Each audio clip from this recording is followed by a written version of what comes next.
The rain was pouring down in sheets, turning the empty parking lot into a shattered mirror of light. Tiago Turner dropped to his knees beside the crumpled body, his hands already soaked with blood that wasn't his. The woman's police badge flashed under the street lamp, half buried under her torn uniform. Her lips moved, whispering words he was never supposed to hear.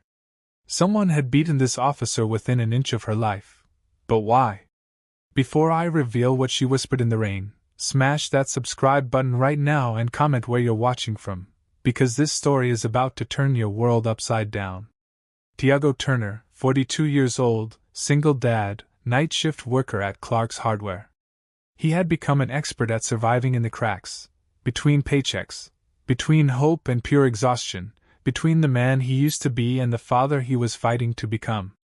His wife, Ella, had died 3 years earlier. An aneurysm hit her out of nowhere while she was folding laundry on a normal Tuesday afternoon. One second she was humming a song their little daughter Anna loved, the next, she was gone. He sold the house, moved into a tiny 2-bedroom apartment where sirens were the lullaby and broken streetlights never got fixed.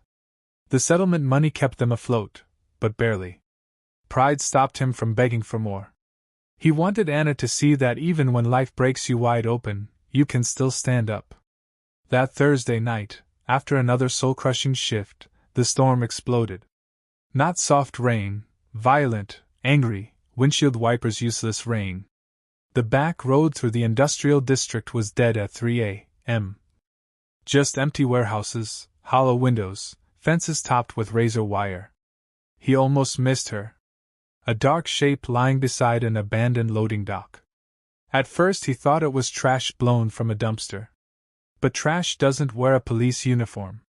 Trash doesn't have blonde hair soaked with rain and blood. Trash doesn't clutch wounds that are losing the fight. Tiago slammed the brakes, hazards flashing in the flood. His boots splashed through puddles up to his knees before he reached her. Up close, she looked young, maybe 30, beautiful even through the chalk-white pain. Her badge read, Detective A. Clark. Blood poured from under her tactical vest, mixing with the rainwater. Her eyes locked on his, wide, terrified, desperate. Radio! She rasped, voice barely louder than the storm. They can't, no! Tiago grabbed his phone, no signal. The storm had killed every tower. Move her, and he could kill her faster. Leave her, and she'd be dead in minutes.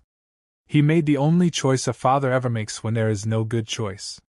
He lifted her as gently as panic allowed. She screamed into his shoulder, blood soaking his shirt, hot and horrifying. He laid her in the back seat and drove like hell, one hand on the wheel, the other pressing the wound while she gasped directions he could barely hear. Not the hospital, not yet, they're watching. Who's watching? He shouted. But she was already unconscious. He went to Mercy General anyway. Whatever conspiracy she was afraid of, death was coming faster. The ER doors slid open and chaos exploded.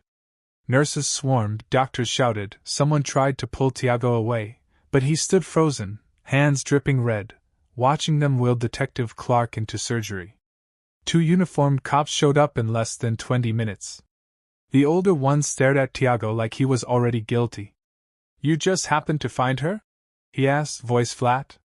I was driving home from work. She was dying in the rain. Convenient route. Tiago felt ice crawl up his spine. I saved her life. The cop smiled without any warmth. Let's hope that's the story that sticks. They took his statement 3 times, hunting for cracks that weren't there. Finally they let him go, with a warning, don't leave town. Over the next 3 days the walls started closing in. A patrol car sat outside his apartment for hours. His boss got calls from police asking if Tiago seemed troubled. Parents at Anna's preschool gave him side-eye. Then Sunday evening, while he was building a block castle with Anna, someone pounded on the door. 2 plainclothes detectives. Tiago Turner, you're coming downtown. New information about Detective Clark's assault. I already gave my statement. We can do this easy, or complicated. Anna clung to his leg, eyes huge. Tiago looked at his little girl who still believed Daddy could fix anything. Am I under arrest? Not yet. What Tiago didn't know was the real danger wasn't the cops at his door. It was what Detective Clark had been investigating, and the secret she died to protect, a secret that was about to drag him and his daughter into a nightmare. The interrogation room was cold gray walls, metal table, one-way mirror. Detective Russo, face like stone, and his partner Vale, eyes like scalpels. They made him tell the story again and again until it sounded fake even to him. Then Vale leaned in. Clark was investigating corruption inside the department. Then she ends up almost dead, and you're the hero who finds her. Funny how that works. I didn't know what she was working on. Convenient. Russo slid crime scene photos across the table. Clark bleeding in the rain. But Tiago noticed something: security cameras on the warehouse across the street. Do those cameras work? He asked. The detectives glanced at each other. Storm damage, Russo said. Tiago knew a lie when he heard one. Cameras don't break in perfect patterns. They kept him 4 hours, circling like sharks. Finally released him, same warning, don't leave town. 3 days later his phone rang. Unknown number. Mr. Turner.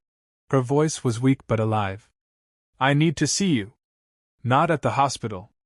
They think I'm still unconscious. She gave him an address, a rundown diner on the east side. He knew going was stupid. But he went. She sat in the back booth, hoodie hiding bandages, face pale but eyes burning. Thank you, she said, for saving me when I begged you to leave me. Now tell me why your own department is treating me like the criminal. Because someone very powerful wants this buried, and you're the perfect scapegoat. She told him everything. Officer-involved shootings that were never justified. Evidence that vanished. Witnesses who suddenly changed their stories. A robbery gone wrong was the cover story. But it was a hit. She slid a tiny black USB drive across the table. Everything is on here. Names, dates, proof of at least 6 murders covered up. If I disappear, get this to someone who isn't afraid. I have a daughter, he whispered.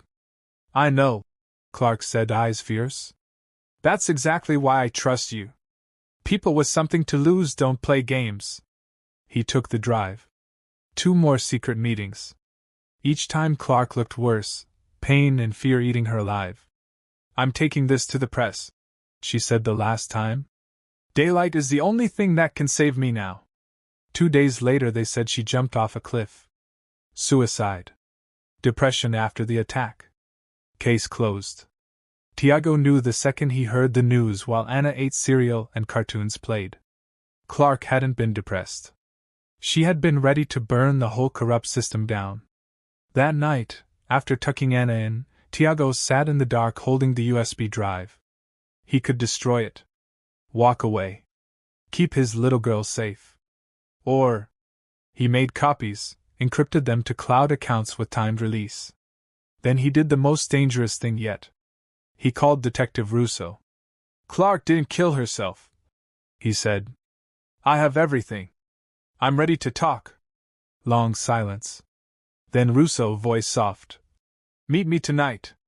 Same loading dock where you found her. Come alone. Bring everything. Tiago's hands shook as he hung up. Something was wrong. Very wrong. He looked at Anna sleeping, then made one more call, this time to a news station tip line, and to the real FBI contact Clark had hidden in her files. The loading dock was black and silent. Tiago parked 3 blocks away, walked in, phone secretly recording and live streaming to the cloud. Russo waited by an unmarked car, alone, or so it looked. You got the drive? Russo asked. First tell me what happened to Clark. Russo sighed like a tired priest. She was digging into things bigger than her. Good officers made mistakes, paperwork got messy. We were just protecting the thin blue line. By murdering her? I didn't touch her, but I didn't stop it either. He pulled a gun, casual, like showing a business card. Give me the drive, Turner. Go home to your kid. Tiago smiled, actually smiled. You're right. I did call someone. He held up his phone, screen glowing. But not just the FBI tip line. Channel 7 News loves live tips, especially when there's video. Headlights suddenly flooded the dock. News vans screeched in, cameras already rolling, bright lights burning away every shadow. Russo's face twisted in rage. Behind the vans, black SUVs, federal plates. Real FBI. Tiago had uploaded everything an hour earlier, with exact time and location. The phone call to Russo had been bait. A trap to get the confession on tape. Russo lowered his gun, defeated. My daughter is going to see this one day, Tiago said, voice calm. I needed her to know that when truth is bleeding in the rain, you stop. You stand. Handcuffs clicked. Cameras flashed. The empire started to fall. 8 long months of trial followed. Tiago testified for 3 days straight. Russo and 4 others went to prison. The mastermind, Sergeant Keller, died of a heart attack before he could be arrested, convenient again. But the conviction stuck. The department was put under federal oversight. Body cameras became mandatory. Independent reviews were created. Not perfect, but better. On the first anniversary, Tiago returned to the loading dock. Someone had left flowers. He added white lilies. A woman walked up. Agent Bailey, now in jeans. The reforms are holding, she said quietly. Clark would have wanted perfect. She would have settled for better than nothing. Bailey handed him an envelope. From Clark's mother. Inside, a letter Clark wrote 2 days before she died. Turner, if you're reading this, I'm gone. Don't blame yourself. I chose this fight. But when I was dying in that rain, thinking no one would ever know the truth, you stopped. Most people would have driven past. You didn't. That's not heroism. That's just being human in a world that tries to beat it out of you. Keep being human. Teach Anna the same. That's how we win, small acts, repeated, until the darkness can't hold. Thank you for stopping. Thank you for standing. Clark. Tiago folded the letter, put it in his wallet next to Anna's latest drawing, a picture of a man and a police lady under stars.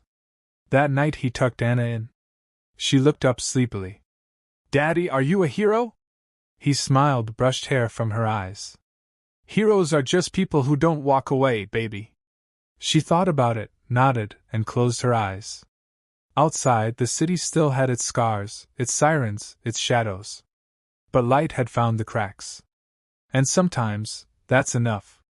If this story moved you, if it reminded you that one ordinary person can change everything, do me a favor right now, hit that like button, share this video, and subscribe with notifications on, because there are more true stories of real heroes coming, and you don't want to miss the next one.